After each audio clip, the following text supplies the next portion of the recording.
आज Doubtnut app download करें। Doubtnut पर अपने सभी गणित, रसायन विज्ञान, भौतिक विज्ञान और जीव विज्ञान के डाउट्स का करो सफाया। बस प्रश्न की फोटो खींचो, एक ही प्रश्न को क्रॉप करो और तुरंत वीडियो सोल्यूशन पाओ। अभी डाउनलोड करें। जैसा कि प्रश्न में दिया गया है, प्रश्न में कहा है निम्नलिखित में से सबसे सही प्रकथन कौन सा है। प्रश्न में 4 प्रकथन दिए गए हैं। आइए सबसे पहले प्रकथन को देखते हैं। पहले प्रकथन में कहा है पीतल एक अंतरालीय मिश्र धातु है, जबकि इस्पात एक प्रतिस्थापनीय मिश्र धातु है। दूसरे प्रकथन में कहा है पीतल एक प्रतिस्थापनीय मिश्र धातु है, जबकि इस्पात एक अंतरालीय मिश्र धातु है। तीसरे प्रकथन में कहा है पीतल और इस्पात दोनों ही प्रतिस्थापनीय मिश्र धातु है।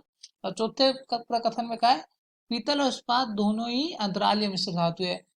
अब इस प्रश्न को समझने के लिए हमें ये पता होना चाहिए प्रतिस्थापनीय मिश्र धातु क्या होता है और अंतरालीय मिश्र धातु क्या होता है। आइए समझते हैं। अगर हम ध्यान से देखें इस संरचना को तो हमें पता चलेगा ये जो बाईं तरफ वाला है, यह है प्रतिस्थापनीय मिश्र धातु, और ये जो दाईं तरफ वाला है ये है अंतरालीय मिश्र धातु। तो अगर हम ध्यान से देखें प्रतिस्थापनीय मिश्र धातु में, तो हमें पता चलेगा क्या कि इसमें जो परमाणु आकार है समान है। तो यहां लिख लेते हैं परमाणु आकार समान है। हम देख सकते हैं लाल वाले जो परमाणु है और सफेद वाले है, दोनों का जो आकार है समान है। लेकिन हम अगर अंतरालीय मिश्र धातु को देखें तो हमें पता चलेगा कि इसमें परमाणु आकार समान नहीं है। तो लिख लेते हैं हम इसे समान नहीं है। यह अत्यंत महत्वपूर्ण है, ध्यान से देखिएगा।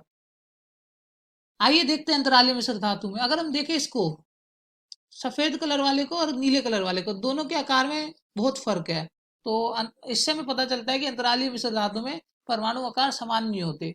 अब प्रश्न में बात की गई है पीतल की और इस्पात की। तो आइए हम पीतल और इस्पात के बारे में जानते हैं। तो लिख लेते हैं हम सबसे पहले पीतल और यहाँ पे लिख लेते हैं इस्पात। तो पीतल किसके योग से बनता है, अगर हमें पता होना चाहिए। पीतल जो है कॉपर और जिंक के मिश्रण से बनता है। तो कॉपर की मात्रा होती है पीतल में 80% और जिंक की होती है 20%। और इस्पात जो है, इस्पात बनता है आयरन और कार्बन के मिश्रण से।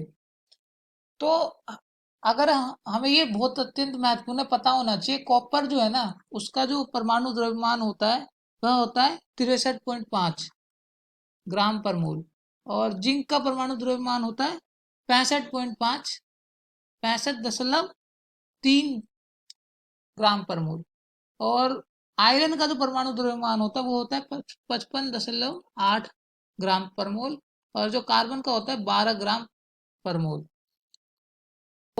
अगर ध्यान से देखें तो कॉपर का परमाणु द्रव्यमान समान है 63 और 65 में ज्यादा फर्क नहीं है। लेकिन अगर हम Fe आयरन और कार्बन का परमाणु द्रव्यमान देखें 55 और 12, इसमें बहुत फर्क है।